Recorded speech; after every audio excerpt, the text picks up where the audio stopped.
আজকের আলোচনাটা একটু অন্যরকম। আমরা একটা লেখার কিছু ধারণা নিয়ে কথা বলবো। শিরোনামটা হলো দারিদ্র্যের চক্র ভাঙুন, মুক্তির পথ। হুম। এর মূল কথাটা বেশ আলোড়ন তুলেছে। মানে বলছে যে আমাদের এই যে প্রচলিত ব্যবস্থা, সেটা নাকি এমনভাবে তৈরি যে বেশিরভাগ লোক ধনী হতেই পারবে না। হ্যাঁ, ব্যাপারটা কিন্তু বেশ ভাবার মতো। আমাদের সাফল্য, কঠোর পরিশ্রম এইসব ধারণাগুলোকেই এটা বেশ বড়সড় একটা চ্যালেঞ্জ করে। তো লেখাটা ঠিক কি বলছে? কেন ধনী হতে পারে না 99% মানুষ? আলসেমি বা বুদ্ধির অভাব নয়? না, না, লেখাটা বলছে কারণটা সেটা নয়। কারণটা হলো তারা এমন একটা সিস্টেম বা ব্যবস্থার মধ্যে জন্মেছে যেটা তাদের একরকম আটকে রাখে। আটকে রাখে কিভাবে? স্কুল জীবন থেকে? হ্যাঁ, একদম শুরু থেকেই।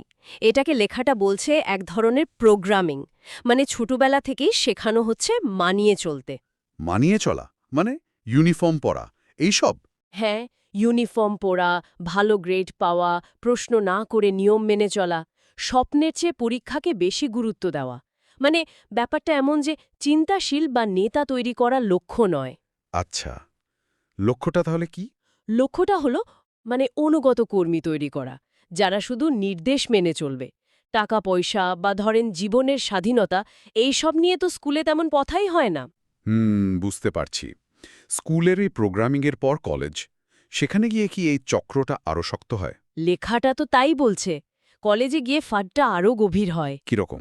ধরেন, লাখ লাখ টাকা খরচ হচ্ছে পুরনো সিলেবাস মুখস্থ করা, গ্রেডের চাপ, প্রতিযোগিতা। উফ উফ। আর সবশেষে ওই সামান্য বেতনের চাকরির জন্য দৌড়ানো। ব্যাপারটা বেশ হতাশাজনক, তাই না? হ্যাঁ, তা তো বটেই। তারপর শুরু হয় ওই যে বললেন চাকরির লুপ। ঠিক। ওই ৯টা ৫টা বা তারও বেশি সময় ধরে কাজ, তারপর ধরুন লোন নেওয়া, বাড়ি, গাড়ি, বিয়ে, সংসার। হুম। তখন তো মানুষ আর নিজের স্বাধীনতার জন্য বাঁচে না, আসলে টিকে থাকার জন্য কাজ করে। মানে মাসিক বেতনটা তখন? সেটাই একটা অদৃশ্য কারাগারে পরিণত হয়। কারণ খরচগুলো তাকে নিয়ন্ত্রণ করতে শুরু করে। স্বাধীনতা থাকে না আর। আর অবসরের যে স্বপ্নটা আমরা দেখি, ৬০ বছর বয়সে রিটায়ার করে আরাম করব, সেটাও কি? লেখাটা বলছে ওটাও আসলে একটা মরীচিকা। মরীচিকা কেন? কারণ মুদ্রাস্ফীতি। ধরুন আপনি ভাবছেন ১ কোটি টাকা জমিয়ে অবসর নেবেন, কিন্তু ততদিনে ওই ১ কোটির দাম হয়তো কমে ১০ লাখের সমান হয়ে যাবে। ও আচ্ছা। তার উপর শরীরও তো তখন সঙ্গ দেয় না। একদম। স্বপ্নগুলো কেমন যেন ফিকে হয়ে যায়। এই পুরো ব্যবস্থাটার কি কোনো ঐতিহাসিক কারণ দেখানো হয়েছে? মানে এটা কিভাবে শুরু হলো? হ্যাঁ, একটা মজার দিক তুলে ধরেছে। বলছে এর শেকড় নাকি সেই ১৮০০ শতকের প্রুশিয়ান মিলিটারি মডেলে। Military model? সেটার সাথে এর কি সম্পর্ক? ওই মডেলটা তৈরি হয়েছিল খুব অনুগত, ডিসিপ্লিন সৈনিক বানানোর জন্য। পরে কারখানার মালিকরা দেখল, বাহ, এটা তো দারুণ মডেল কর্মী তৈরির জন্য। আচ্ছা। আর ব্রিটিশরা নাকি ভারতে এটা চালু করেছিল কেরানি তৈরির জন্য। উদ্দেশ্য ক্ষমতায়ন ছিল না, ছিল আনুগত্য তৈরি করা। আর লেখাটা বলছে এই একই মডেল আজও চলছে, শুধু একটু অন্য চেহারায়। হ্যাঁ, অনেকটা তাই। ইউনিফর্মের বদলে এখন ড্রেস কোড, শিক্ষকের বদলে ম্যানেজার, স্কুলগুলো যেন কর্মী সাপ্লায়ের কারখানা। হুম। এই যে পুরো জীবন চক্রটা, স্কুল, ডিগ্রি, চাকরি, লোন, বিল, সংসার, অবসর, মৃত্যু, এটাকে লেখাটা কি বলছে? এটাকে ইঁদুর দৌড় বা একটা আগে থেকে ঠিক করে রাখা চিত্রনাট্য বলা হচ্ছে। এমনকি ছদ্মবেশী দাসত্ব এই শব্দটাও ব্যবহার করা হয়েছে। ছদ্মবেশী দাসত্ব? বেশ কঠিন শব্দ। হ্যাঁ, কারণ বলা হচ্ছে মানুষ অনেক সময় প্রশ্ন না করেই এই পথে চলতে বাধ্য হয় বা অভ্যস্ত হয়ে যায়। তাহলে এই যদি হয় পরিস্থিতি, বেরোনোর পথটা কি? কিছু বলেছে লেখাটা? হ্যাঁ, কয়েকটা পথের কথা বলা হয়েছে। প্রথম আর সবচেয়ে জরুরি হল প্রশ্ন করা। প্রশ্ন করা মানে? মানে নিজেকে জিজ্ঞেস করা, আমি এটা কেন করছি? এতে কার লাভ হচ্ছে? এটা কি সত্যি আমি চাই? এই ব্যবস্থাটা টিকে আছে কারণ আমরা প্রশ্ন করি না। আচ্ছা, আর দ্বিতীয়? সাফল্যের ধারণাটা বদলাতে হবে। ওই দামি গাড়ি, বড় চাকরি, অনেক টাকা খরচ করে বিয়ে, এগুলোকে লেখাটা বলছে ফেক সাকসেস বা নকল সাফল্য। তাহলে আসল সাফল্য কোনটা?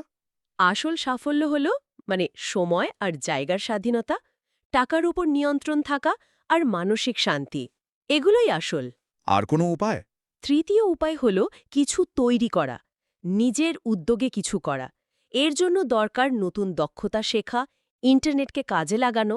যেমন?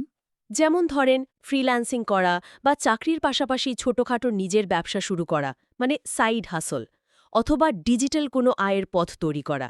শুরু করতে কিন্তু বিশাল টাকা লাগে না, সাহস লাগে আর শুরু করার ইচ্ছেটা লাগে। তার মানে আসল ফোকাসটা টাকা নয়, বরং সময়, স্বাধীনতা আর মানসিক শান্তি। একেবারে। টাকা তো একটা দরকারি জিনিস, একটা টুল, কিন্তু জীবনের একমাত্র লক্ষ্য নয়। স্বাস্থ্য, সম্পর্ক, মনের শান্তি এগুলো অনেক বেশি গুরুত্বপূর্ণ। লেখাটা বলছে শুধু ধনী হয়ে লাভ কি যদি জীবনটা বিধ্বস্ত থাকে? তার চেয়ে সম্পূর্ণ এবং ভারসাম্যপূর্ণ জীবন ভালো। শেষে একটা খুব জোরালো কথা আছে, ইঁদুর নয়, সিংহ হতে হবে। একদম।